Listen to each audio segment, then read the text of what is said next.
Hey friends, to steward means to manage or look after another's property, and God will ask you to do it. We know this to be true in the simple fact that 1 Corinthians tells us that even our own bodies are not our own. We were bought at a high price by God. We steward our very own bodies unto the glory of God. But we'll also be asked to steward responsibilities, opportunities, and abilities for the betterment of someone else. Better yet, God will sometimes ask us to do this while we're already down in a hard place. He'll do this to test not only our faith in Him, but also to test and develop our character so that we can be entrusted with what He wants to extend to us. To see an example, look no further than Joseph in the Bible.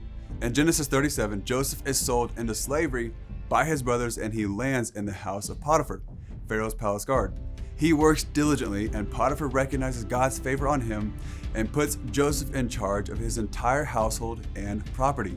With Joseph in charge, it says all of his household affairs ran smoothly and his crops and livestock flourished.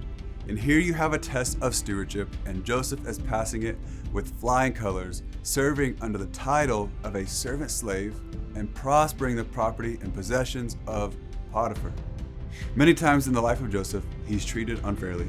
This continues as he's framed and unduly placed in Pharaoh's prison.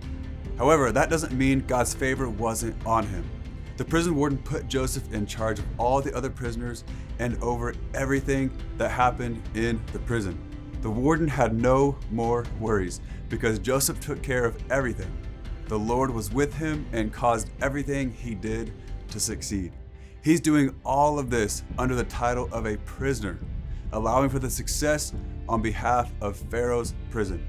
Joseph is stewarding his abilities and responsibilities in the most trying of times, and at the right time, he's given an opportunity to steward an ability he was blessed with as he takes notice of two distraught prisoners due to dreams they could not understand. Upon correctly interpreting the dreams of the prisoners, 2 years later, he is given an opportunity to interpret the dream of Pharaoh. Of course, he interprets it correctly, and Pharaoh decides to place Joseph in charge of running the entire empire of Egypt, only Pharaoh ranking higher than him.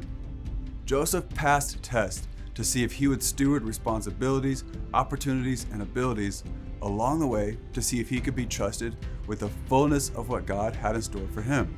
This was not about climbing a corporate ladder or earning a rank of notoriety, but rather fulfilling the calling and purpose that God had on his life.